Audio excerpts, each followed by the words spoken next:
Her billionaire CEO husband rejected her on Livestream even while heavily pregnant. But her therapist had his own plans to marry her. Imagine watching your husband's company Livestream from your living room, one hand resting on your 7-month pregnant belly, when suddenly you hear, "My marriage?" Let's just say it was a strategic error in judgment. Some acquisitions don't provide the return on investment you expect. Freya Mitchell froze as her husband Griffin Cole's cold laughter echoed through her speakers. The chat exploded with comments. Her phone began buzzing with notifications. Friends, family, all watching the same stream. The pregnancy wasn't planned, Griffin continued, unaware his wife was among his viewers. An unfortunate complication in the separation timeline, but nothing my legal team can't handle. I've already moved on to more suitable arrangements. As the live stream continued, Freya felt her baby kick inside her, a cruel reminder of what Griffin had just dismissed as an unfortunate complication to thousands of viewers. Her marriage wasn't just ending, it was being publicly executed.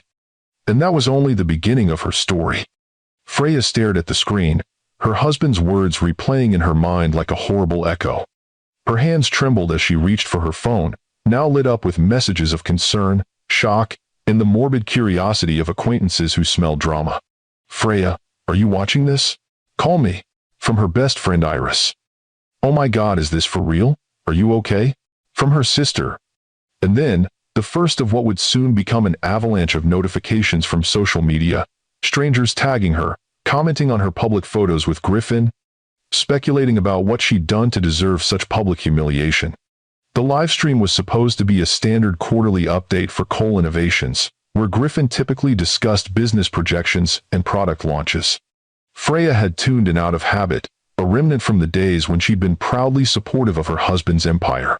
She certainly hadn't expected to become the subject of corporate gossip. On screen, Griffin straightened his designer tie, unaware of the personal catastrophe he'd just broadcast. Now, getting back to the Chang merger. No. With shaking fingers, Freya closed the laptop. She couldn't breathe. The spacious penthouse that had never quite felt like home suddenly seemed to be closing in around her. Their marriage had been strained for months, yes, but this? A public execution of their relationship while she carried their child? Her phone rang, Iris calling. Freya couldn't bring herself to answer. How could she find words for what had just happened? How could she admit that her perfect life had been revealed as a sham in the most humiliating way possible? Instead, she did something she'd never done before. She texted Griffin directly, "I saw the live stream. Everyone saw it. How could you?" 3 dots appeared immediately, then disappeared. Appeared again. Then, finally, "You weren't supposed to be watching. We'll discuss this with the lawyers." Not an apology. Not even surprise. Just cold, practical next steps. That's when the first tears came, hot, angry, and unstoppable. Freya curled around her pregnant belly, feeling her daughter kick, as if sensing her mother's distress. "It's okay," she whispered, though nothing was okay. "We're going to be okay." But as the social media storm intensified and reporters began calling her personal number, Freya Mitchell realized she needed help to navigate this trauma. Not just for her sake, but for her unborn daughter who deserved better than to enter the world surrounded by chaos and heartbreak. If you've ever felt betrayed by someone you trusted completely, hit that like button, and subscribe to hear stories of women who found strength when they thought they had nothing left. 3 years earlier, Freya Mitchell had been a rising star at Prism Creative, known for her innovative approach to brand storytelling and digital campaigns. At 32, she built a reputation for transforming struggling companies with her unique, creative vision. "Your presentation literally saved our quarter," her boss had told her after she landed the Westbrook account. "The board is impressed. Director position is looking very likely." Life had been busy but fulfilling. A sleek downtown apartment filled with art she actually loved, a circle of ambitious friends, weekend hikes to clear her mind, and the freedom to make decisions based solely on her own desires and goals. Then came the Horizon Tech campaign, a major project that put her in direct contact with Griffin Cole, the 38-year-old tech wunderkind, whose data security company had recently gone public, making him one of the youngest billionaires in the country. Their first meeting had been all business, with Griffin questioning her strategy with an intensity that both irritated and intrigued her. "Your approach is interesting," he'd said, studying her presentation with narrowed eyes, but I'm not convinced it captures the essence of what Cole Innovations represents. Freya had raised an eyebrow, unintimidated by his success or reputation. With all due respect, Mr. Cole, I believe that's exactly why you need an outside perspective. Sometimes we're too close to our own creations to see them clearly. She'd expected resistance. Instead, he'd laughed, a genuine sound of surprise and appreciation that transformed his serious face. Fair point, Miss Mitchell. Very fair point. The campaign had required multiple meetings, late-night brainstorming sessions, and eventually, dinners that stretched far beyond business discussions. Griffin had been unlike anyone Freya had dated before, brilliant, driven, and completely confident in his vision of the future. He'd asked questions about her life, her goals, her perspectives on everything from art to artificial intelligence, and he'd actually listened to her answers.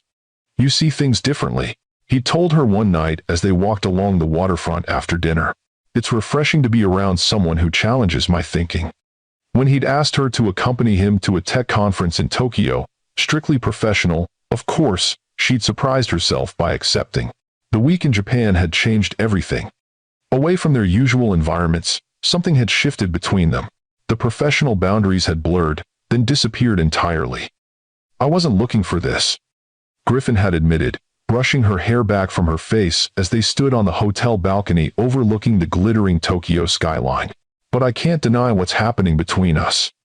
Their courtship had been a whirlwind of international trips, exclusive restaurants, and thoughtful gifts that showed he'd been paying attention to her casual mentions of things she loved. 6 months after their first business meeting, Griffin had proposed on a private beach in Santorini, the sunset painting the white buildings gold around them.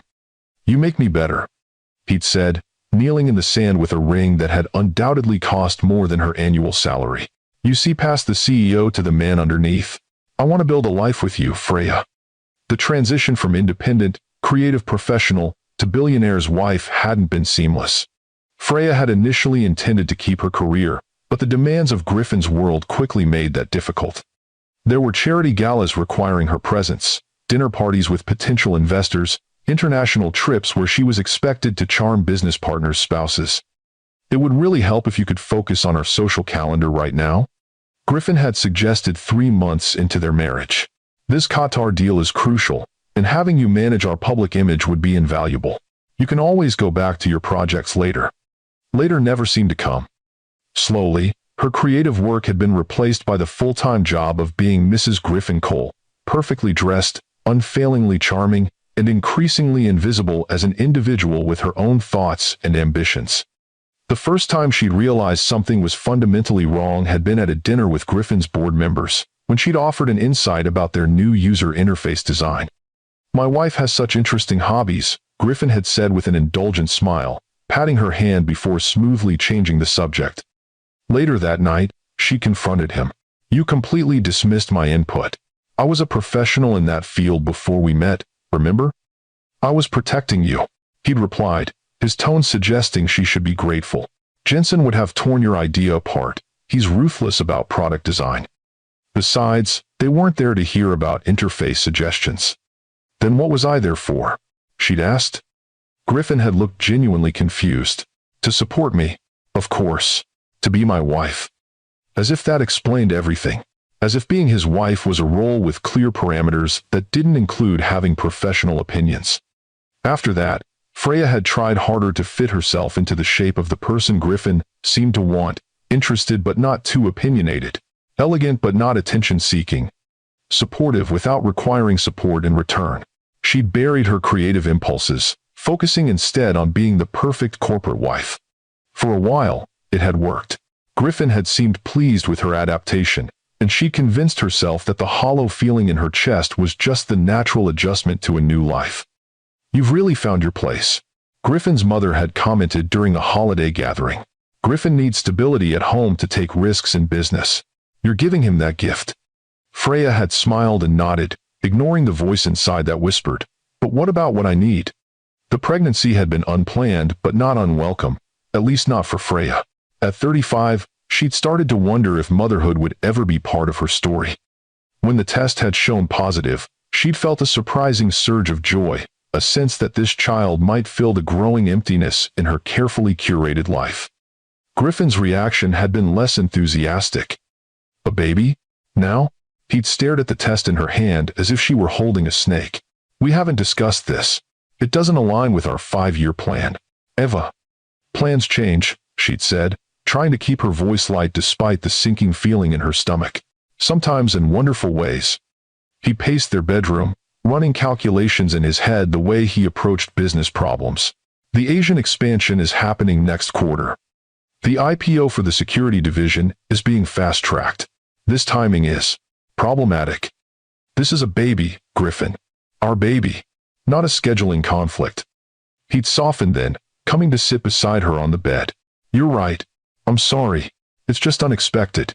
He'd placed his hand briefly on her still flat stomach. We'll make it work. But as her body had changed, Griffin had grown increasingly distant. Business trips became longer and more frequent. When he was home, he'd retreat to his office, emerging only for meals or when they had social obligations. The baby, their daughter, they'd learned at the 20-week scan, seemed to be a subject he actively avoided. Have you thought about names? Freya had asked one night over a rare dinner together. Oh, not really. You choose something. You have good taste.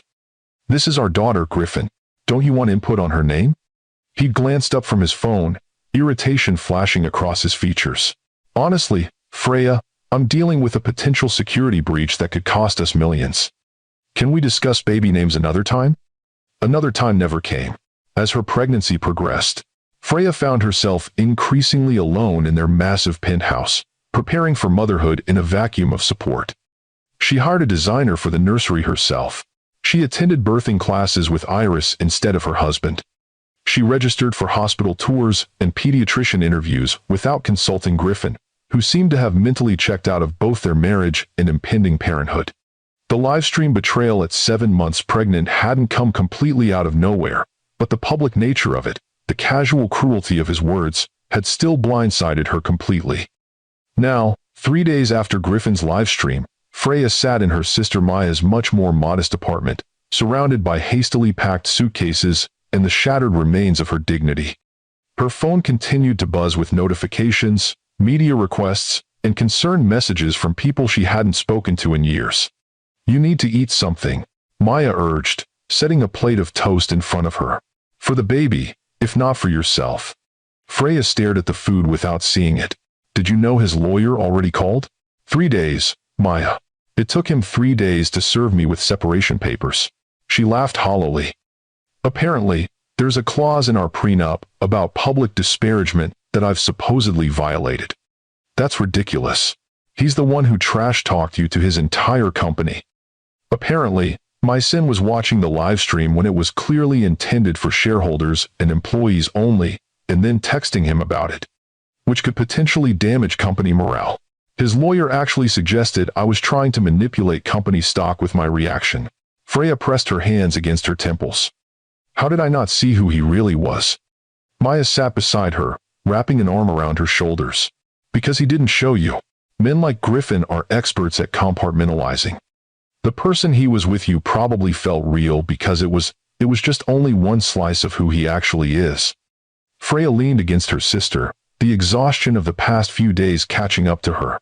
The worst part is, I still have to deal with him for the rest of my life because of our daughter. I can't just walk away and pretend these years never happened. No, but you can reclaim your life. The Freya I know wouldn't let some tech bro with good hair and a god complex destroy her. Maya squeezed her shoulder.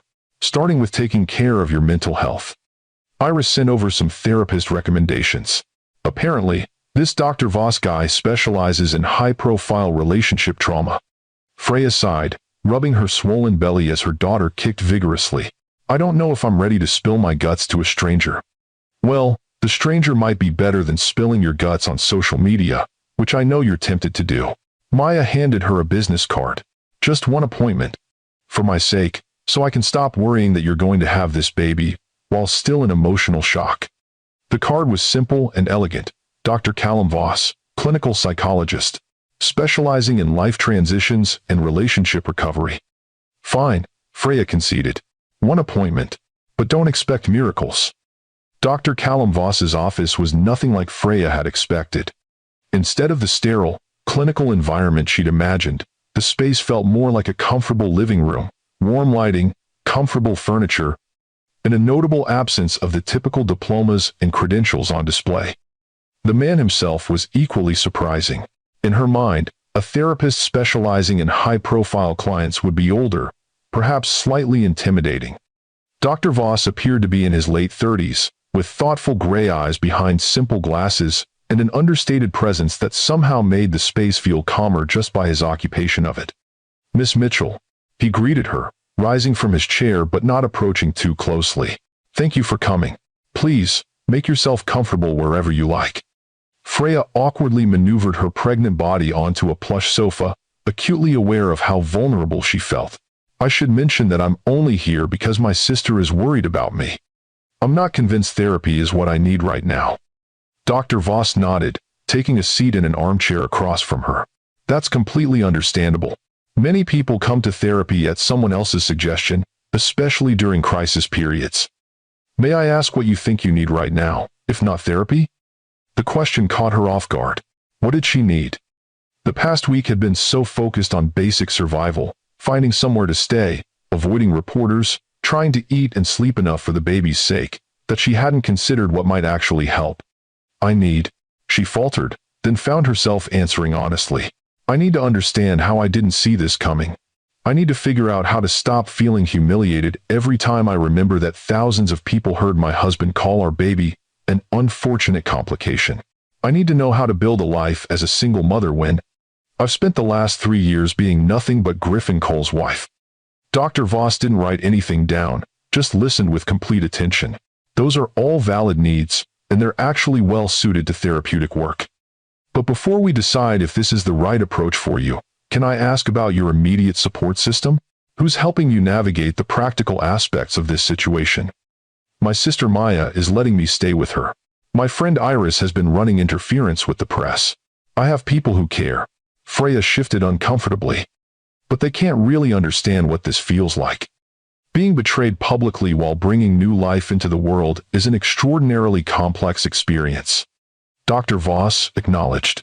"There aren't many people who can fully understand that specific intersection of vulnerabilities." Something about his framing, acknowledging both her pregnancy and the public nature of her humiliation as separate but related challenges, made Freya feel suddenly seen in a way she hadn't since the live stream. "Everyone wants to focus on Griffin's behavior," she admitted. "The celebrity gossip angle, the billionaire bad husband narrative. Nobody seems to understand that I'm grieving the future I thought I had while trying to prepare for motherhood and dealing with paparazzi outside my sister's apartment building." Dr. Voss nodded. "Trauma isn't just about what happened. It's about everything that was lost in that moment, including the story you thought you were living and the future you had envisioned. Would it be helpful to have space to process all of those losses without judgment or simplification?" Freya felt unexpected tears spring to her eyes. "Yes," she whispered. "That's exactly what I need." "Then perhaps we should try one session and see if this feels useful to you. No obligation to continue if it doesn't serve your needs." By the end of that first hour, Freya had scheduled another appointment. By the end of her second session, she had committed to weekly meetings. Dr. Voss's approach was unlike anything she had expected, practical without being coldly clinical, compassionate without being cloying. He asked questions that helped her examine her marriage from new angles, identifying patterns she hadn't been able to see while living within them. "It seems like there was a gradual erosion of your identity in the relationship," he observed during their third session. "Can you identify when you first noticed yourself, setting aside your own needs to accommodate his expectations?" Freya considered this. There wasn't one big moment. It was more like death by 1,000 cuts. A suggestion here that I skip a friend's gallery opening for his investor dinner. A comment there about how my creative work phase had been impressive, but now we were building something more important together. "And how did you respond to these suggestions and comments?" "I adapted. I told myself that relationships require compromise, that supporting his vision was temporary, and eventually, we'd find more balance." She laughed bitterly. "I didn't realize I was the only one compromising until it was too late." Dr. Voss leaned forward slightly. "Freya, adaptation itself isn't inherently problematic. The issue arises when adaptation becomes self-erasure. When we start to believe that our value comes from how well we can conform to someone else's expectations rather than from our inherent worth as individuals. The word struck a chord so deep that Freya felt physical pain in her chest. I thought if I just became what he needed, he would love me the way he did in the beginning. But the more I changed for him, the less he seemed to see me at all.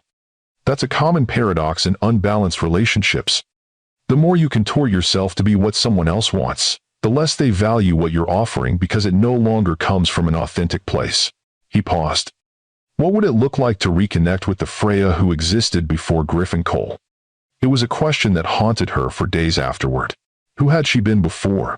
The creative director with strong opinions and innovative ideas. The woman who hiked on weekends and took pottery classes just because she enjoyed working with her hands. The friend who organized gallery nights and cooked experimental recipes for dinner parties. Somewhere along the way, she packed those parts of herself away, like winter clothes in summer, assuming she'd bring them out again when the season changed. But the season never changed, and eventually, she'd forgotten they were there at all. As her due date approached, Freya found herself simultaneously preparing for motherhood and rediscovering her own identity. With Dr. Voss's encouragement, she began reconnecting with her creative instincts, sketching design concepts while resting her swollen feet, reaching out to former colleagues for informal consultations, even setting up a small workspace in the corner of Maya's guest room. I forgot how much I love this, she told Dr. Voss, showing him sketches for a rebranding concept she'd been developing just for herself, as an exercise in reclaiming her professional mindset. When I'm working on a design problem, everything else falls away. I feel purposeful again. Creative expression can be incredibly healing, he agreed, studying her work with genuine interest. These are quite impressive. They're just exercises, she demurred, though his approval warmed something in her that had been cold for too long. I'm not ready to actually work again, especially with the baby coming so soon. There's no timeline for rebuilding. The important thing is that you're reconnecting with the parts of yourself that bring fulfillment. Their sessions had begun to feel less like formal therapy and more like conversations with someone who truly saw her, not as a pregnant divorcee or a billionaire's ex or a scandal headline, but as a complex human navigating an impossible situation with increasing grace. Meanwhile, the divorce proceedings had grown increasingly hostile. Griffin, apparently furious that Freya had left their home and was refusing to participate in the damage control narrative his PR team had crafted, had his lawyers arguing that her erratic behavior raised concerns about her fitness for primary custody. He doesn't even want to be a father, Freya fumed during a session 2 weeks before her due date. He made that abundantly clear both privately and publicly. This is just about control. Dr. Voss nodded, his expression thoughtful. Power and control are often central issues in high-conflict divorces, particularly when there's a significant disparity in financial resources. How are you taking care of yourself amid these legal stressors? I'm trying to focus on preparing for the baby. My sister helped me set up a small nursery in her spare room. My mom is flying in next week to be here for the birth. Freya rubbed her belly absently. I've accepted that I'll probably have to fight him in court for years. But right now, I just want to give birth somewhere peaceful. Full sis. 1. That's a healthy prioritization, Dr. Voss affirmed. Legal battles can consume all our emotional energy if we let them. Creating boundaries around when and how much you engage with those stressors is essential self-care. Freya studied him curiously. You never seem shocked by anything I tell you about Griffin or the divorce. Do you specialize in terrible husbands, or something? The question surprised a laugh out of Dr. Voss, a warm, genuine sound that Freya realized she hadn't heard before. Not specifically, no. But I do work with many individuals navigating difficult transitions and relationship trauma. Human behavior, even at its worst, tends to follow recognizable patterns. Well, I'm glad someone understands the pattern, because I still feel blindsided most days. That's because you were operating from a place of good faith. It's much harder to anticipate betrayal when you yourself wouldn't behave that way. His expression softened slightly. That capacity for trust, by the way, is a strength, not a weakness, despite how painful the outcome was in this case. Something about the gentleness in his voice made Freya's eyes fill with tears. I don't know if I can ever trust like that again. Healing isn't linear, and trust after betrayal takes time to rebuild. But I've seen many people find their way back to healthy relationships after experiences similar to yours. He hesitated, then added, "You have tremendous resilience, Freya. More than I think you recognize in yourself." The use of her first name, a slight departure from his usual professional distance, felt significant in a way she couldn't quite articulate. For the first time in months, she felt seen not as a victim or a problem to be solved, but as a whole person with inherent strength and value. 3 days later, Freya went into labor 2 weeks early. The birth was long and difficult, complicated by stress and exhaustion. Through 18 hours of labor, Maya and her mother took turns supporting her while Griffin remained conspicuously absent, despite being notified when she was admitted to the hospital. At 4:37 a.m., Freya gave birth to a healthy daughter, 6 pounds, 8 ounces of perfect new life with a shock of dark hair and her mother's determination. Looking into her daughter's face for the first time, Freya felt a surge of love so powerful it eclipsed everything else, the pain of labor, the trauma of the divorce, the fear of the future. "Hello, Mara," she whispered to the tiny bundle in her arms. "I've been waiting for you." Mara Rose Mitchell, not Mara Cole. A decision Freya had made during her 7th month of pregnancy, didn't meet her father until she was 3 days old. Griffin arrived at the hospital just before Freya was discharged, his expression unreadable as he observed his daughter from what felt like a deliberate distance. "She's small," was his first comment. "She's perfect," Freya corrected, instinctively tightening her hold on the sleeping infant. "Did you want to hold her?" Griffin hesitated, then shook his head. "I have a meeting in an hour. I just wanted to confirm that everything was medically sound." 1. "She's healthy. The doctors are very happy with her development." An awkward silence fell between them, the first time they'd been face-to-face since the Livestream incident. Griffin looked immaculate as always in a tailored suit that probably cost more than most people's monthly rent, but Freya noted signs of strain around his eyes. A tightness to his mouth that hadn't been there before.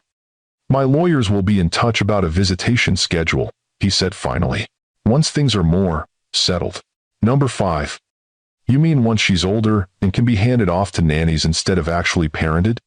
Freya couldn't keep the bitterness from her voice. "She needs a father, Griffin, not a quarterly performance review." Something flashed in his eyes, anger, perhaps, or guilt quickly suppressed. "I'm aware of my obligations. I'll provide everything she needs financially. Money isn't parenting. It's what I'm able to offer right now." He glanced at his watch. "I should go. Congratulations on the birth." And with that inadequate platitude, he walked out, not just of the hospital room, but effectively out of their lives. His minimal interaction over the coming weeks conducted entirely through lawyers and assistants. The first months of motherhood were a blur of sleepless nights, constant learning, and overwhelming love tempered by moments of sheer terror.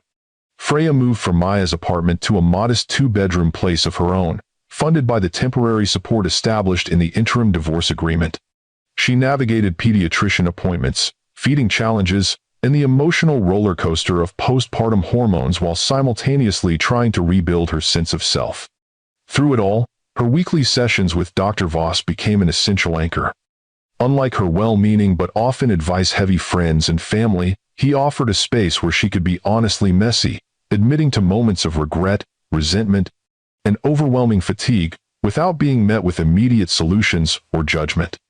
"I had a dream that I went back to him," she confessed during a particularly difficult week when Mara was 3 months old and refusing to sleep more than 2 hours at a stretch. "Not because I miss him, but because in the dream, having 2 parents meant I could actually shower without a baby screaming in the background." Dr. Voss nodded understandingly. Sleep deprivation and isolation are significant challenges for new parents, especially those without partner support. Those dreams aren't about wanting the relationship back. They're about your brain processing the gap between your current reality and the support system you'd anticipated having. Logically, I know that. But I still woke up feeling guilty, like I'd betrayed myself even in a dream. Freya shifted Mara, who was sleeping against her chest in a carrier. "Sorry about bringing her, by the way. My sitter canceled last minute."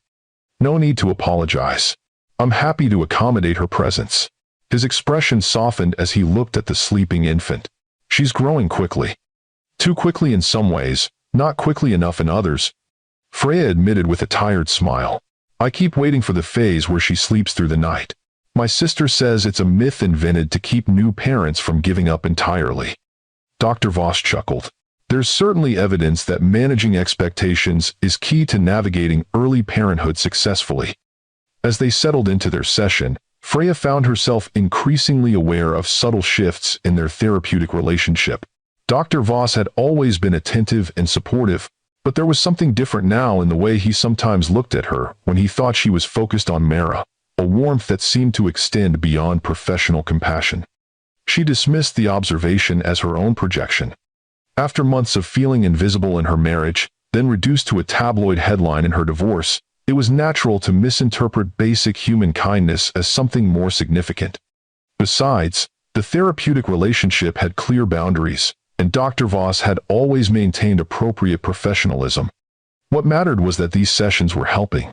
6 months after Mara's birth, Freya felt more like herself than she had in years. She'd begun taking on small freelance design projects that she could manage during Mara's naps. She'd reconnected with colleagues from her pre-Griffin life. She'd even started a blog documenting her journey as a single mother, finding unexpected community with other women navigating similar transitions. During their session marking 6 months of therapy, Dr. Voss suggested they review her progress and goals. When you first came to see me, you were in acute crisis, dealing with public betrayal, impending single motherhood, and a high-conflict divorce. Since then, you've not only survived those challenges but begun actively rebuilding your life on your own terms. How would you assess your current state, compared to where you started? Freya considered the question carefully. I feel more solid, like I'm actually standing on firm ground for the first time in years. I still have bad days, especially when something new happens with the divorce proceedings, or when I'm exhausted from being up with Mara. But they're just days, not my entire reality anymore. That's significant progress. What aspects of your recovery do you feel need continued focus? I'm still working on trusting my own judgment again. Sometimes I second-guess every decision, from what to feed Mara for dinner to whether I should take on a new client project. She paused. And I still freeze up sometimes when I think about ever being in a relationship again. The idea of being that vulnerable with someone feels impossible. Dr. Voss nodded thoughtfully. Trust, both in yourself and in the possibility of healthy connection with others, often takes the longest to rebuild after betrayal. It's not just about the specific relationship that ended. It's about the foundational assumptions we make about how the world works and our place in it. Exactly. Griffin didn't just end our marriage. He made me question everything I thought I knew about myself and my ability to read people. Yet despite that uncertainty, you've made consistently sound decisions over the past months about your living situation, your professional re-entry, your boundaries with Griffin and his legal team. That suggests your judgment is actually quite reliable, even if it doesn't always feel that way internally. Freya felt something loosen in her chest at his observation. I hadn't thought about it that way. Sometimes, we need external reflection to recognize our own strengths, particularly when we're emerging from relationships that undermined our self-perception. Dr. Voss smiled slightly. From my perspective, you're doing remarkably well at navigating an extraordinarily complex situation. The simple validation brought unexpected tears to Freya's eyes. Thank you. That means a lot, especially coming from someone who's seen the whole messy journey. As their session concluded, Dr. Voss hesitated before making a suggestion that would ultimately change the course of their relationship. Given your progress and the shifting nature of your current challenges, it might be beneficial to adjust our therapeutic approach. I wonder if a group setting might complement our individual work, specifically, a support group for parents navigating major life transitions that meets Tuesday evenings at the community center downtown. You think I need group therapy now? Freya asked, surprised. Not as a replacement, but as an additional resource. Connection with others sharing similar experiences can be powerful, especially when addressing questions of trust and rebuilding. I actually facilitate the group, so it would provide continuity in your care while expanding your support network. The idea was both appealing and intimidating. I'll think about it, Freya promised. Though finding childcare for evening meetings might be challenging. The group actually provides on-site childcare. Several participants are single parents with limited support systems. He handed her a brochure. No pressure. Just something to consider if it feels right for you. As Freya left the office that day, she found herself contemplating not just the group therapy suggestion, but also her evolving feelings about Dr. Voss himself. There was something comforting about his presence that went beyond professional support, a sense of safety she hadn't experienced in a long time. A dangerous thought crossed her mind. What would it be like to know him, outside the confines of therapy? To see him as a person rather than a provider of professional services? She immediately pushed the idea away. Transferential feelings toward therapists were common, she knew, a natural response to having someone listen deeply to your struggles without demanding emotional labor in return. The last thing she needed was to confuse supportive therapy with personal connection, especially when she was still healing from profound betrayal. Besides, even entertaining such thoughts would mean finding a new therapist, losing the very support that had helped her regain her footing during the most challenging period of her life. No, Freya decided firmly as she drove home to relieve her babysitter. Dr. Callum Voss was her therapist, nothing more, nothing less. Any other perception was simply her healing heart grasping for connection in a safe environment. What she didn't know was that Dr. Voss was having similar internal struggles, questioning whether his growing interest in Freya Mitchell went beyond appropriate professional concern, and what ethical obligations that created for their therapeutic relationship. Neither of them realized that their carefully maintained boundaries were about to be tested in ways neither could anticipate. If you've ever found strength in the most unexpected places or discovered yourself after losing everything you thought you needed, give this video a thumbs up. And subscribe to hear what happens next in Freya's journey from public humiliation to finding love in the most ethical gray area possible. The Tuesday evening support group wasn't what Freya had expected. Held in a bright community center room with comfortable chairs arranged in a circle, it lacked the sterile, clinical atmosphere she'd imagined. As other participants filtered in, 8 in total, ranging from a 20-something single father to a woman in her 60s, navigating a late-life divorce, Freya felt both relief and nervousness at the diversity of experiences represented. Dr. Voss arrived last, dressed more casually than in their one-on-one sessions, carrying a messenger bag over his shoulder.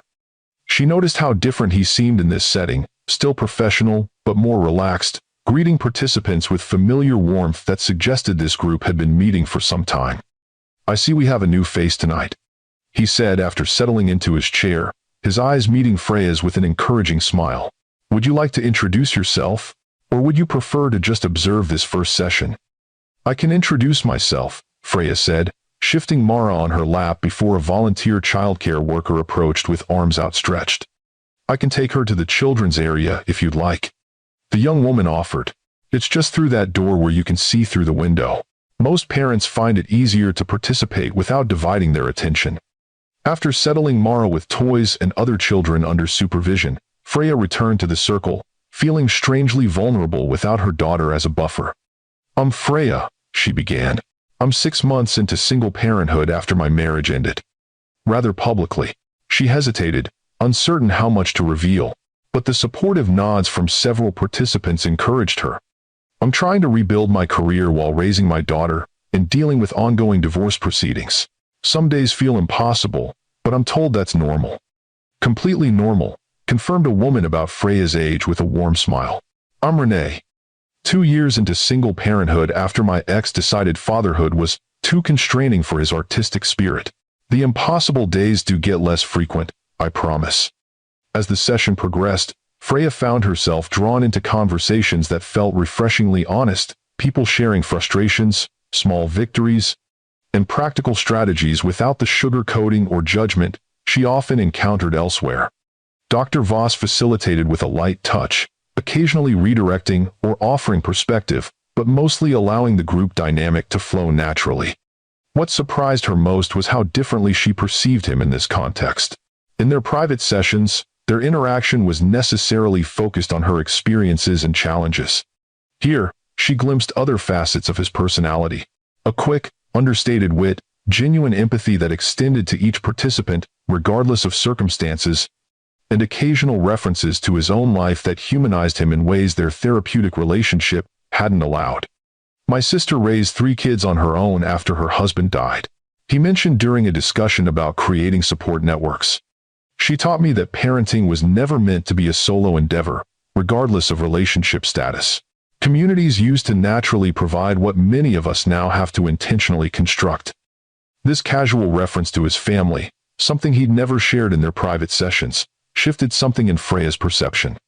Dr. Voss wasn't just a professional providing a service. He was a person with his own history, experiences, and perspectives that informed his work. After the session ended, as participants gathered their belongings and collected children from the adjoining room, Freya found herself lingering, watching Dr. Voss, Callum, as several longtime group members called him, interact with the others. First group sessions can be overwhelming, he said, approaching her as the room emptied. How are you feeling? Good, actually. Better than I expected. Freya adjusted a sleeping Mara against her shoulder.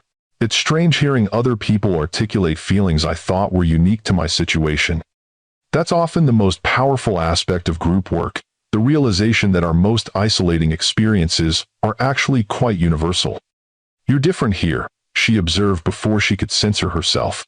More human? He suggested, with a slight smile. I was going to say relaxed. But yes, that too. The group setting naturally creates different dynamics than one-on-one therapy. There's value in both approaches, which is why I suggested adding this to your support system. He hesitated, then added, if you'd prefer to continue only with individual sessions, that's completely valid. Some people find the group format isn't right for them. No, I think this could be helpful, Freya assured him, surprising herself with how much she meant it. I'd like to continue both, if that's possible. No. Of course.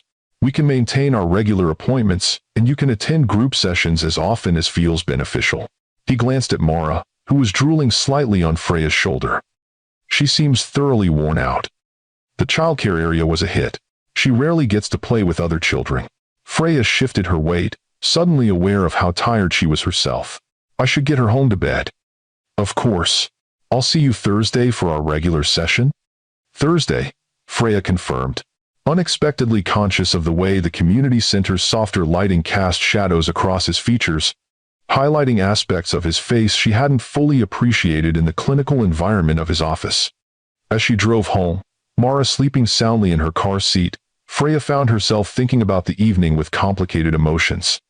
The group itself had been validating and potentially helpful, but her awareness of Dr. Voss as a person rather than just her therapist created an unsettling undercurrent she wasn't entirely prepared to examine.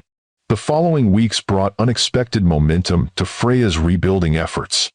A small branding project she completed for a friend's startup caught the attention of other entrepreneurs in the sustainable business community, leading to a steady stream of freelance work that she could manage around Mara's schedule. It's not the corporate director position I once had, she told Dr. Voss during a regular session, but there's something satisfying about building a client base on my own terms. I can choose projects that align with my values, set boundaries around my availability, and still be fully present for Mara. You found a balance that many struggle to achieve, he observed. How does it feel to be reconnecting with your professional identity after such a long hiatus? Like rediscovering a part of myself I'd forgotten existed. When I'm working on a design concept, I feel whole again. Capable in a way that has nothing to do with being someone's wife or even someone's mother, though motherhood obviously remains central to my life. Dr. Voss nodded encouragingly. That integration of different aspects of identity is crucial to well-being. We run into trouble when one role subsumes all others, whether that's professional, parental, or relational. Their therapeutic relationship continued alongside Freya's participation in the support group, creating parallel spaces for her recovery process. In individual sessions, they delved deeper into her experience of betrayal and its impact on her capacity for trust.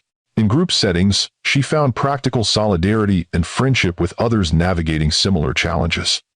As Mara approached her first birthday, Freya's life had stabilized into a new normal that, while nothing like what she had planned, offered genuine fulfillment and growing confidence. The divorce proceedings continued their slow, contentious progress through the legal system, but Griffin's direct presence in their lives remained minimal, occasional supervised visits with Mara that seemed more about maintaining appearances than building a relationship with his daughter. Then came the interview that changed everything. Freya was feeding Mara breakfast when her phone exploded with notifications. Friends sending links, messages asking if she'd seen the news, social media tags alerting her to mentions in articles she hadn't read. The source, a major business publication's profile of Griffin Cole, featuring his first in-depth interview since the Livestream incident. The headline made her stomach clench. Griffin Cole opens up about marriage, fatherhood, and learning from mistakes. With shaking hands, she clicked the link, scanning the article with growing disbelief. Griffin portrayed himself as a man who had prioritized business over personal connection, who recognized too late the value of family, who now sought redemption and reconciliation. My greatest regret is allowing work pressure to damage my marriage and missing the early months of my daughter's life, he was quoted saying.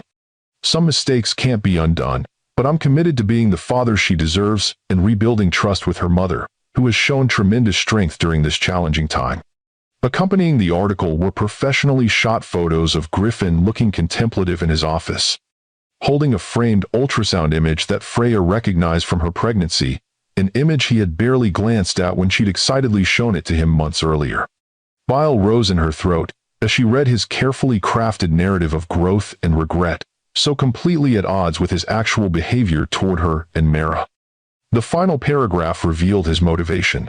Cole Innovations was launching a new family security platform, and Griffin was positioning himself as a concerned parent who understood the challenges of protecting children in the digital age.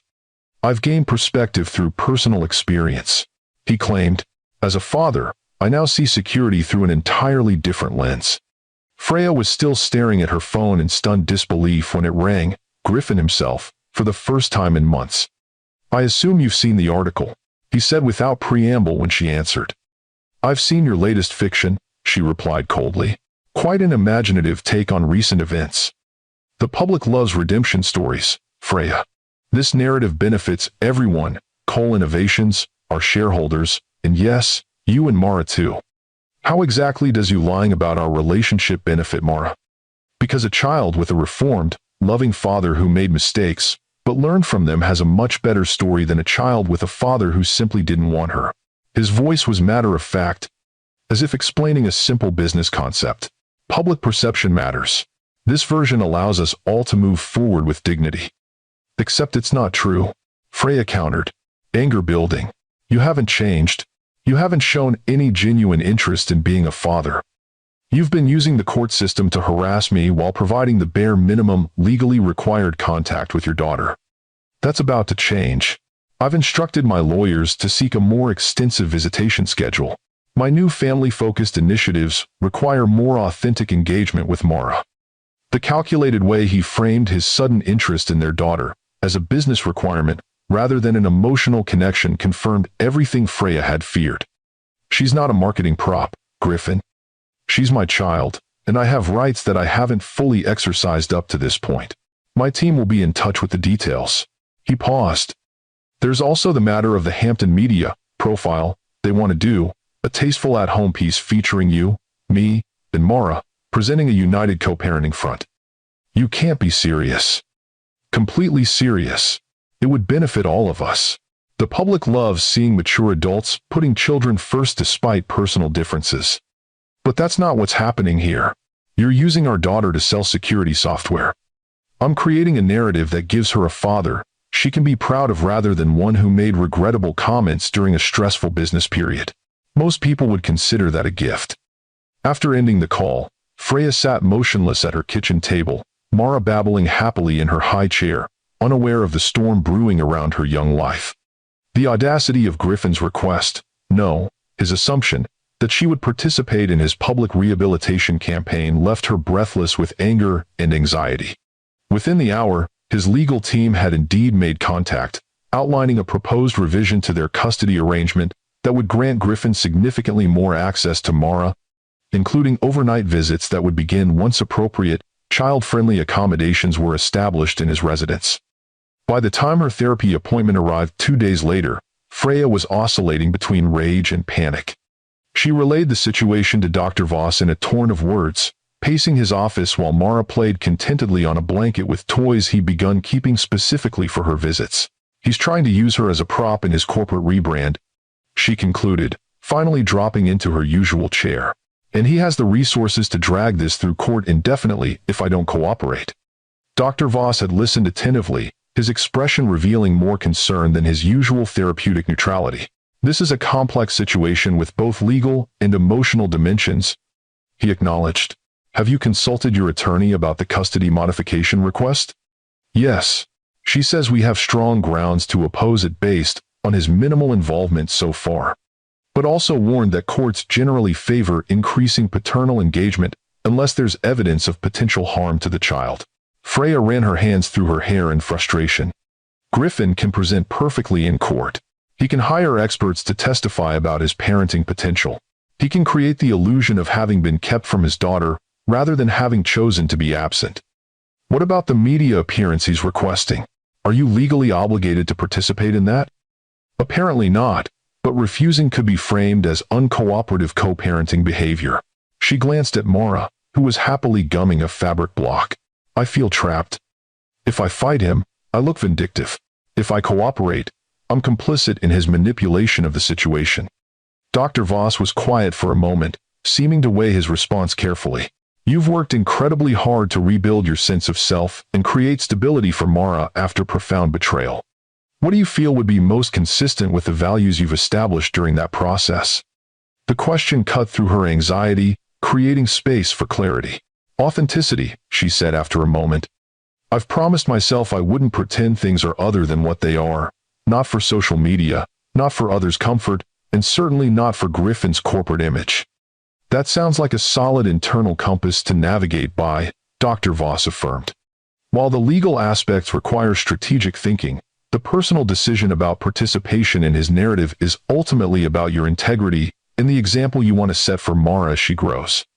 Their session continued with practical discussion of boundaries and communication strategies, but Freya noticed subtle differences in Dr. Voss's demeanor, a slight protective quality that hadn't been present before, moments where his professional mask seemed to slip to reveal more personal concern than therapeutic distance would typically allow. These observations lingered in her mind as she attended the support group the following week, where she shared her situation and received both empathy and practical advice from others who had navigated similar manipulations from ex-partners. "Document everything," advised Miguel, the young single father who had fought his own custody battle. "Every canceled visit, every communication about Mara, every instance where his actions don't match his public statements. Courts pay attention to patterns over time. And protect your own mental health through the process," added Renee. "These high-conflict periods can be depleting in ways we don't even recognize until later." After the session, as Freya gathered Mara's things from the childcare area, Dr. Voss approached with an expression she couldn't quite read. "Do you have a moment before you leave?" he asked. "There's something I need to discuss with you." Once Mara was settled with the childcare volunteer for a few additional minutes, they moved to a quiet corner of the now-empty meeting room. "I've been doing a significant amount of reflection since our last session," Dr. Voss began, his usual composure slightly altered by what appeared to be genuine nervousness, "about our therapeutic relationship and some concerns I have about its current direction." Freya felt a cold weight settle in her stomach. "You're terminating our sessions?" The possibility of losing his support just when Griffin was escalating his demands felt like a cruel twist. "Not exactly." He took a deep breath. "Freya, ethical therapeutic practice requires ongoing assessment of the relationship between therapist and client. When certain complications arise, it's the therapist's responsibility to address them directly." "What complications?" she asked, though something in his expression made her suspect she already knew. "I've developed feelings for you that extend beyond appropriate therapeutic boundaries." The words came out measured and precise, clearly difficult for him to articulate despite their careful framing. "While I've maintained professional conduct in our sessions, I can no longer claim the objective distance that effective therapy requires." Freya stared at him, a mixture of emotions rendering her momentarily speechless. Relief that he wasn't simply abandoning her. Surprise at the explicit acknowledgement of something she'd sensed but dismissed. Concern about losing the therapeutic support that had been so crucial to her recovery. "I don't know what to say," she admitted finally. "You don't need to say anything right now," he assured her. "I've prepared referrals to several excellent colleagues who could continue supporting you therapeutically if you wish. What's important is that you understand this situation is entirely my responsibility to address ethically, not yours to manage." "What happens now?" Freya asked, still processing his disclosure. Professionally, I can no longer serve as your individual therapist. The group sessions present a different consideration. Many therapists do facilitate groups that include former individual clients with appropriate boundaries. That would be your decision, based on your comfort level. He maintained eye contact despite obvious discomfort. I want to emphasize that you've done nothing to create this situation. Your vulnerability and trust in the therapeutic process have been completely appropriate. And, personally? The question slipped out before she could reconsider it. Dr. Voss. Callum hesitated. Ethical considerations, visibly weighing against personal inclination. Ethically, there should be a significant cooling-off period before any non-therapeutic relationship could be considered. The power dynamic inherent in our current relationship requires careful attention to ensure any future connection would be truly consensual and balanced. The careful phrasing struck Freya as simultaneously frustrating and deeply respectful evidence of his commitment to ethical practice, even while acknowledging feelings that challenged those boundaries. I understand, she said finally. I appreciate your honesty and the integrity of how you're handling this. I've scheduled time in tomorrow's calendar to discuss transitioning your care, if you're open to that. In the meantime, here are the referrals I mentioned. He handed her a sealed envelope. Take whatever time you need to consider your options. As Freya drove home that evening, Mara sleeping soundly in her car seat, she found herself in the strange position of feeling both loss and possibility simultaneously. The therapeutic relationship that had been her anchor through the most difficult period of her life was ending, creating legitimate uncertainty about her ongoing support during Griffin's renewed manipulations. Yet beneath that practical concern lay something more complex, the recognition that her own feelings toward Callum Voss had evolved beyond the bounds of the therapeutic relationship, creating an emotional connection she hadn't allowed herself to fully acknowledge until confronted with his disclosure. The following weeks brought significant transitions on multiple fronts. Freya began seeing Dr. Winslow, an experienced therapist specializing in high-conflict divorces, who offered valuable perspective but lacked the personal connection she developed with Callum. She continued attending the support group, where Callum maintained professional facilitation while respecting her space. Meanwhile, Griffin escalated his campaign for greater involvement in Mara's life, combining legal pressure with a sophisticated public relations strategy that portrayed him as a devoted father, fighting to maintain his relationship with his daughter despite a difficult divorce. The situation came to a head when Hampton Media published their family issue featuring Griffin on the cover, holding a photo of Mara rather than Mara herself, Freya having firmly refused to participate in the photo shoot despite multiple offers involving increasingly large donations to children's charities in Mara's name. Your continued refusal to cooperate in creating a healthy co-parenting narrative is concerning. Griffin's latest email read, My legal team has advised that this pattern suggests parental alienation, which could significantly impact our custody arrangement. The thinly veiled threat pushed Freya to take action she'd previously resisted.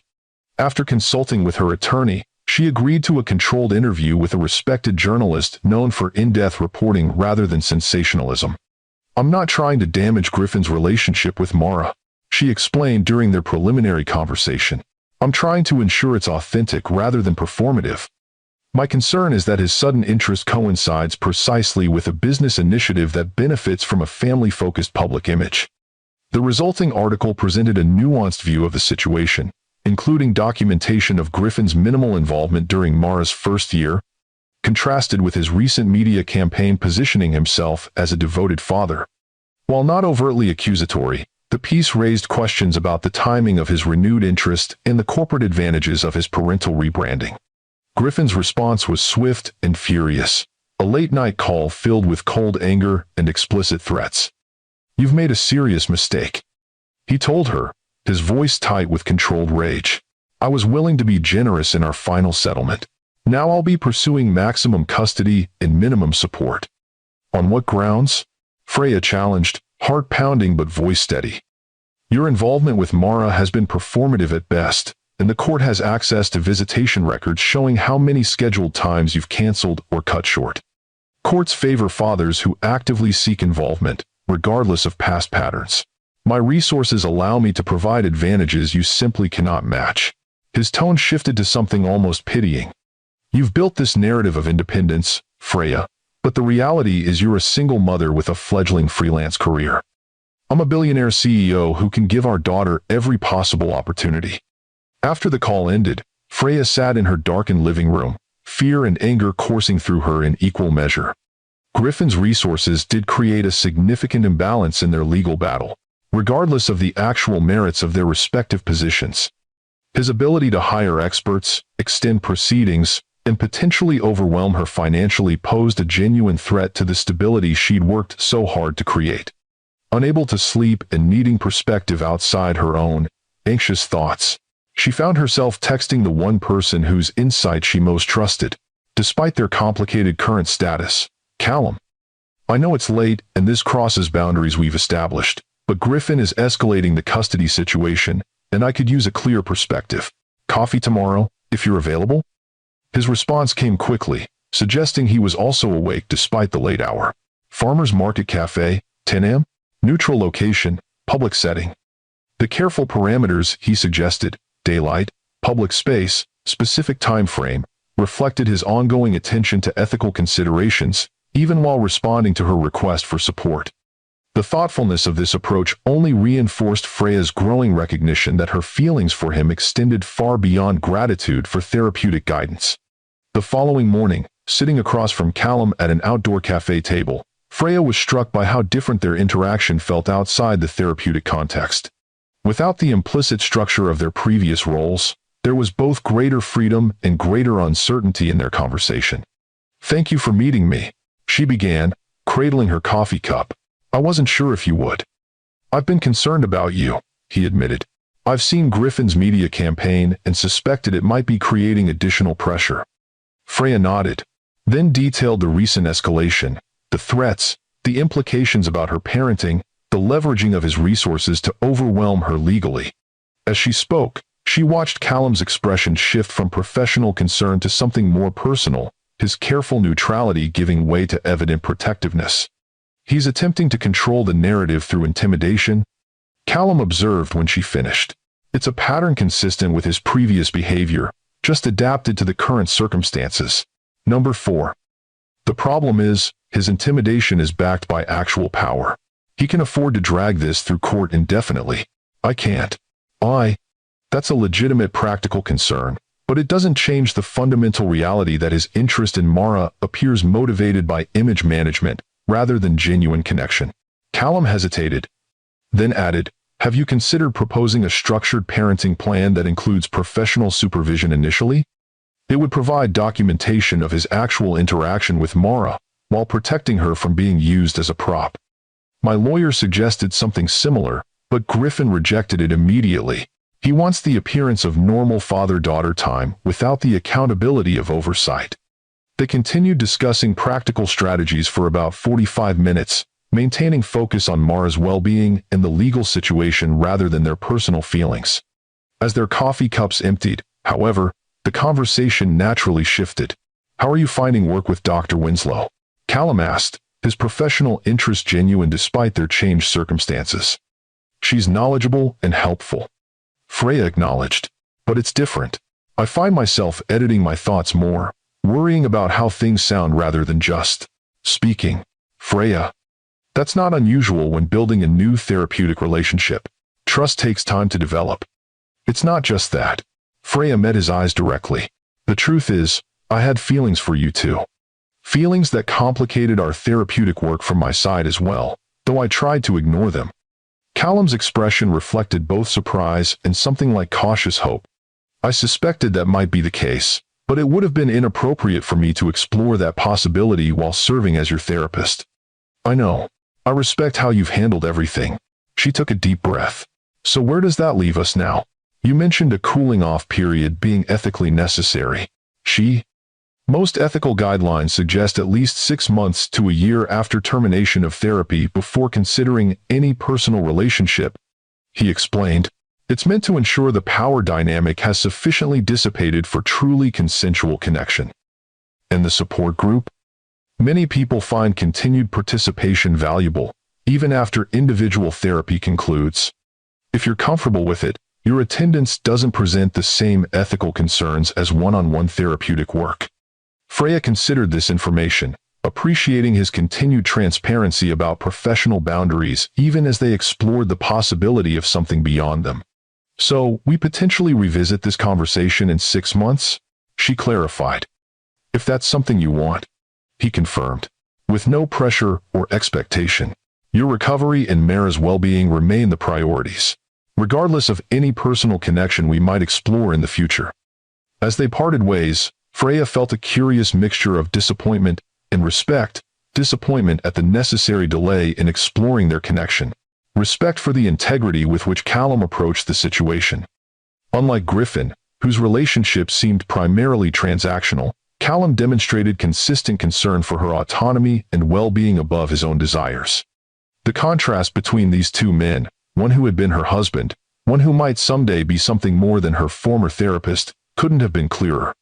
And that clarity helped solidify her resolve to stand firm against Griffin's intimidation tactics, regardless of the challenges ahead. Those challenges intensified the following week, when Mara developed a high fever that escalated quickly into a frightening respiratory infection, requiring hospitalization. At 14 months old, she was too young to understand what was happening as doctors inserted IV lines and monitors, but old enough to be terrified by the strange environment and uncomfortable procedures. Freya spent 3 sleepless days at her daughter's bedside, watching her struggle to breathe, receiving updates from doctors who maintained professional optimism while acknowledging the seriousness of her condition. She notified Griffin immediately when Mara was admitted, assuming that despite their conflicts, he would want to know about his daughter's health crisis. His response was a text message, "Keep me updated. In Singapore until Wednesday." No offer to return early. No question about what Mara might need. Just a status report and implied unavailability. On the second day, when Mara's condition worsened enough to warrant transfer to the pediatric intensive care unit, Freya tried calling Griffin directly. The call went to voicemail. His assistant returned the call an hour later, explaining that Mr. Cole was in critical negotiations, but would be briefed on Mara's condition when he emerged. By contrast, Freya's support network mobilized immediately. Maya brought clean clothes and took shifts sitting with Mara so Freya could shower and eat. Iris coordinated meal deliveries to the hospital. Members of the support group arranged coverage for Freya's freelance projects so she wouldn't lose clients during the crisis. And Callum sent a simple message that meant more than she could express. "I'm respecting boundaries but thinking of you both constantly. If there's anything you need, anything at all, please don't hesitate to ask." On the morning of the 4th day, as Mara's condition finally began to improve, Griffin appeared at the hospital, immaculately dressed despite the overnight flight from Singapore. His expression unreadable, as he surveyed the medical equipment surrounding his daughter. "You should have told me it was this serious," he said by way of greeting. "I tried," Freya replied, too exhausted for anger. "You were unavailable. I had commitments that couldn't be rescheduled. But I'm here now." He approached Mara's bed cautiously, as if unsure how to interact with a sick child. "What's the prognosis?" "She's responding to the antibiotics. They think she can move out of intensive care later today, if her oxygen levels continue improving." Freya watched him study their daughter with what appeared to be genuine concern beneath his usual reserve. "You can hold her hand. She's sedated but might still respond to touch." Griffin hesitated, then carefully placed his hand over Mara's much smaller one, watching her face for any reaction. When her tiny fingers reflexively curled around his, something shifted in his expression, a momentary crack in the polished facade revealing something like wonder mixed with fear. "She's so small," he murmured, echoing his comment from the hospital after her birth, but this time without the clinical detachment. For a brief period, as they kept vigil together in Mara's hospital room, the hostility between them receded in the face of shared concern for their daughter. Griffin asked appropriate questions about her treatment, spoke directly with her doctors, and even relieved Freya for a few hours so she could go home to shower and change clothes. This unexpected cooperation created a fragile hope that perhaps Mara's illness might spark genuine change in Griffin's approach to fatherhood, that seeing his daughter vulnerable might awaken authentic connection rather than beef, strategic interest. That hope was short-lived. The day Mara was discharged from the hospital, Griffin's legal team delivered a formal request for emergency modification of their custody arrangement. citing Freya's failure to promptly inform him about Mara's condition and suggesting her decision-making during the medical crisis demonstrated questionable judgment. He's using her illness to bolster his custody case, Freya told her attorney in disbelief. He's literally weaponizing the fact that he wasn't accessible when she was admitted to the hospital. Unfortunately, this is a common tactic in high-conflict divorces, her lawyer confirmed. But his argument has significant weaknesses. We have phone records showing your attempts to contact him, and the medical staff can confirm you made appropriate decisions about Mara's care. Still, the legal maneuver created additional stress during what should have been a recovery period focused on Mara's health. As Griffin pressed his advantage through the court system, Freya found herself once again struggling to maintain balance between protecting her daughter, defending against legal attacks, and preserving her own mental health. The support group became increasingly valuable during this period, providing practical guidance from others who had navigated similar challenges. Though she maintained appropriate distance from Callum during sessions, his facilitation created a space where she could process her experiences without judgment or simplification. 3 months after Mara's hospitalization, the court scheduled a hearing to address Griffin's custody modification request. In preparation, his legal team submitted an elaborate parenting plan that would gradually increase his time with Mara, culminating in equal custody by her 3rd birthday. The plan looked reasonable on paper: progressive transitions to minimize disruption, consideration of developmental needs, provisions for consistency between households. What it lacked was any acknowledgement of Griffin's minimal involvement to date or recognition that Mara, at nearly 18 months old, had no established relationship with the father now seeking equal parenting time. On the morning of the hearing, Freya arrived at the courthouse with her attorney, her stomach tight with anxiety but her resolve firm. This would be the first time she and Griffin appeared before a judge together since the initial divorce proceedings, and she was determined to advocate effectively for Mara's needs rather than her own grievances. To her surprise, Callum was sitting in the back of the courtroom when she entered. He made no attempt to approach her, simply offering a supportive nod from a distance. His presence, while unexpected, provided a silent reassurance that steadied her nerves as the proceedings began. Griffin arrived with his legal team, 3 attorneys compared to Freya's one, looking every inch the successful businessman in an expensive suit, his expression appropriately serious for a father concerned about his child's welfare. The contrast between his polished appearance and Freya's more modest attire was clearly calculated to reinforce the disparity in their resources and social standing. The judge, a woman in her 50s with a reputation for prioritizing children's interests above parental rights, reviewed the submitted documents carefully before addressing the parties. Mr. Cole, your petition requests substantial modification of the current arrangement based on concerns about Miss Mitchell's communication during your daughter's recent medical emergency. However, the hospital records indicate that Miss Mitchell made multiple attempts to contact you when Mara was admitted. Can you clarify the basis for your concern? Griffin leaned toward his microphone. Your Honor, while my ex-wife did attempt contact, she made critical medical decisions without consulting me, knowing I was temporarily unavailable due to international business commitments. And what decisions specifically concern you? Griffin hesitated, glancing at his attorney. The decision to authorize aggressive antibiotic treatment, without exploring alternatives, for one. The judge raised an eyebrow. Mr. Cole, are you suggesting Miss Mitchell should have delayed treatment for a child in respiratory distress until you were available for consultation? No, Your Honor, but because the medical records indicate Mara's oxygen levels were dangerously low when she was admitted. Do you have medical training that would have led to a different treatment recommendation than that of the attending physicians? No, Your Honor. The judge made a note before continuing. Let's move to the broader issue. You're seeking substantially increased parenting time, eventually reaching equal custody. Yet the visitation records show you've utilized less than 40% of your currently allocated time during Mara's life, with multiple last-minute cancellations. What has changed to support such a significant modification? Griffin straightened, clearly prepared for this question. I've recognized that my priorities were misaligned. Business success means little without meaningful family connection. I've restructured my schedule to accommodate consistent parenting time and created a child-friendly environment in my home specifically designed for Mara's needs. When did this restructuring occur? Approximately 4 months ago. which coincides with the launch of Cole Innovations' family security platform, the judge observed, consulting another document, a business initiative that has featured your new perspective as a father prominently in its marketing materials. Griffin's composure faltered slightly. The timing is coincidental. My evolution as a father is separate from business considerations. Yet you had your legal team draft this modification request before visiting Mara in the hospital during her illness. The filing was prepared while you were still in Singapore, according to the timestamp. The judge set down the document, her expression neutral but her tone pointed. Mr. Cole, this court is concerned about the pattern evident in your involvement with your daughter. Parenting is not a part-time commitment subject to business priorities, nor is it a marketing strategy.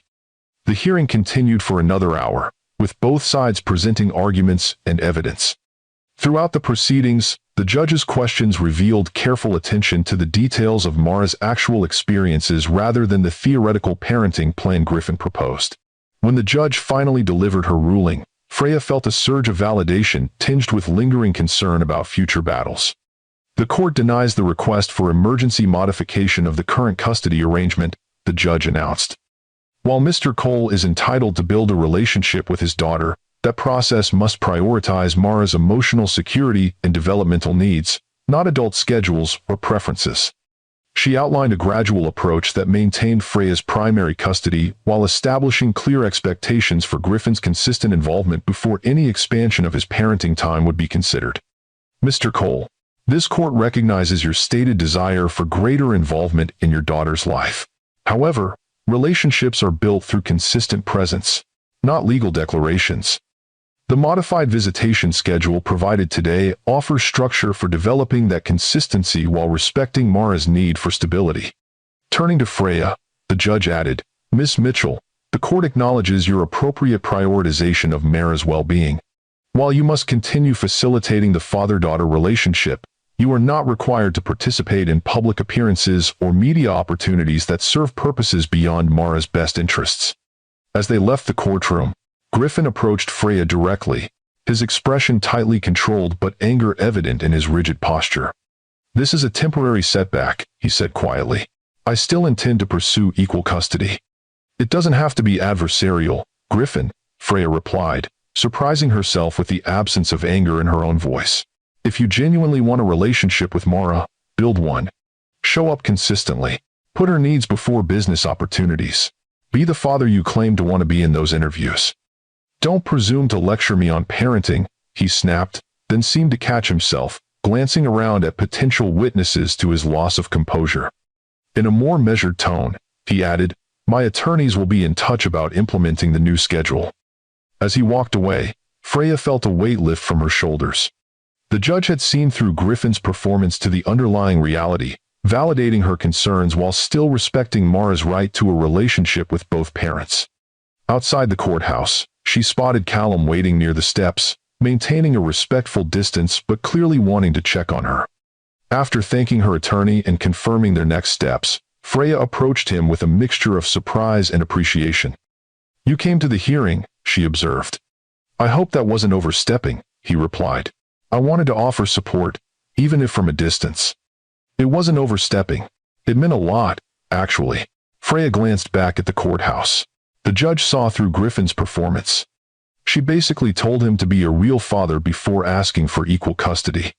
That's a significant validation of what you've been saying all along. They began walking together, no particular destination in mind, the tension of the hearing gradually dissipating in the simple pleasure of movement and conversation. It's been almost 4 months since we ended therapy, Freya noted after a comfortable silence. The support group has been helpful, but I miss our conversations. Callum nodded thoughtfully. I've missed them too. You have a perspective on the world that challenges and expands my own thinking. So where does that leave us? The directness of her question surprised them both. 4 months isn't 6 months, but it's significant distance from our therapeutic relationship. It is, he agreed. And while ethical guidelines suggest longer periods in some cases, the key consideration is whether the power differential from the therapeutic relationship has sufficiently resolved for genuine consent to be possible. And your assessment of that consideration? Freya prompted when he hesitated. My assessment is that you've demonstrated remarkable autonomy and self-direction since our therapeutic relationship ended. You've made difficult decisions, advocated effectively for yourself and Mara, and continued your recovery process with appropriate professional support. He met her eyes directly. From an ethical standpoint, I believe sufficient time and circumstantial change has occurred to allow us to explore a personal connection if that's something you want. It is, Freya confirmed without hesitation. Very much so. They agreed to begin with a proper dinner the following evening, a deliberate first date rather than an ambiguous continuation of their courthouse conversation. Callum suggested a restaurant in a neighborhood neither frequented professionally, creating clear separation from their previous contexts. When Freya arrived home, she found herself experiencing an emotion she hadn't felt in years, uncomplicated happiness. Despite the ongoing challenges with Griffin, despite the practical difficulties of single motherhood, despite the residual trauma from public humiliation, she felt a sense of genuine optimism about the future. That evening, as she played with Mara on their living room floor, building block towers only to laugh together as they crashed down, Freya marveled at the journey that had brought them here. From the devastating Livestream betrayal through the painful divorce to this moment of simple joy with her daughter, every step had ultimately led toward healing rather than further damage. Griffin would likely continue using legal means to assert control, his corporate mindset unable to fully comprehend relationships that couldn't be managed like business assets. But the court's ruling had established boundaries that protected Mara's well-being, while still allowing for genuine connection to develop if Griffin chose to prioritize fatherhood over image. And Callum, the possibility of building something authentic with someone who had seen her at her most vulnerable yet respected her strength felt like an unexpected gift. Unlike her whirlwind courtship with Griffin, which had swept her into a role she eventually lost herself in, this potential relationship began with full awareness of each other's complexities and challenges. Over the following months, Freya and Callum developed a relationship characterized by thoughtful progression and mutual respect. They established clear boundaries regarding Mara, with Callum careful not to assume parental authority while still building his own appropriate connection with her. They discussed potential complications openly, from the professional considerations of dating a former client to the practical realities of Freya's ongoing co-parenting conflicts with Griffin. Surprisingly, Griffin's approach to fatherhood showed subtle signs of evolution following the court hearing. While his involvement remained somewhat performative, he began maintaining more consistent visitation and occasionally demonstrated genuine interest in Mara's development. Whether motivated by actual emotional connection or simply determination to strengthen his position for future custody modifications, the increased consistency benefited Mara, who gradually became more comfortable in his presence. 1 year after the hearing, as Mara approached her second birthday, Freya's professional life had expanded significantly. Her freelance design business had grown enough to require occasional subcontractors, and her blog about navigating single parenthood had developed a modest but engaged following. She had reclaimed not just her creative identity but her public narrative, transforming from Billionaire's humiliated ex-wife to a woman with her own voice and perspective. "I never expected to feel grateful for that live stream," she told Callum one evening as they prepared dinner together in her apartment, Mara already asleep in her room. "But in a strange way, that public humiliation forced me to confront how much of myself I'd surrendered during the marriage." Traumatic events often create that kind of clarifying perspective, Callum observed, chopping vegetables with practiced ease, though I'd never suggest humiliation as a growth strategy. Freya laughed, the sound free and genuine in a way that still sometimes surprised her. "No, not a recommended path. But I can't regret where it led me." She glanced at him. "To who it led me to." Callum set down his knife, turning to face her fully. "I've been thinking about that journey lately, about how different our connection is from anything I've experienced before." "Different how?" "There's an authenticity that comes from having seen each other's genuine struggles before anything romantic developed. You know my professional ethics and boundaries. I know your capacity for growth and resilience. We didn't meet presenting our best selves, we met in the messy middle of real life."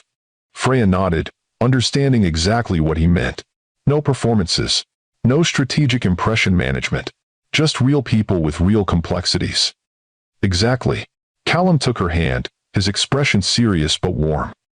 which is why I've been considering an important question, though I don't want to rush the timeline of our relationship. What question is that? Whether you might consider making this arrangement more permanent.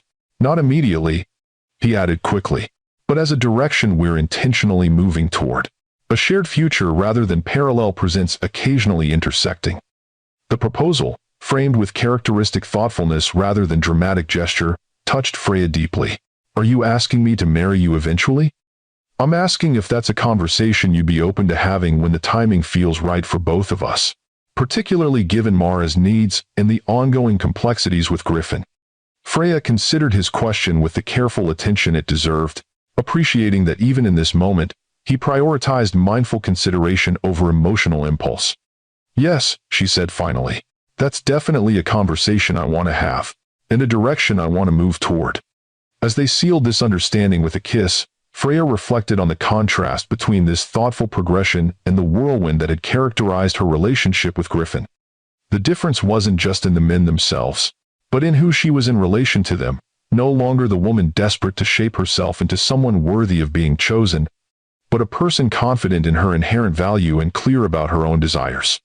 The journey from public rejection to genuine connection hadn't been linear or easy. The path forward would undoubtedly hold additional challenges, particularly as Griffin continued asserting his parental rights and Callum navigated the professional complexities of their relationship's origins.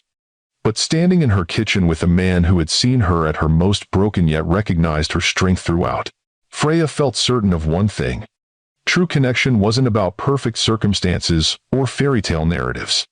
It was about finding someone who understood that love wasn't the absence of difficulties, but the commitment to face them together, with integrity and mutual respect, guiding each step forward. That kind of love, grounded in reality rather than performance, in authentic connection rather than strategic advantage, was worth every painful step of the journey that had led her here. If this story resonated with you, please hit the like button and subscribe for more real stories about finding strength and love after betrayal. Have you ever discovered that what seemed like your worst moment actually set you on a path to something better? Share your experience in the comments below.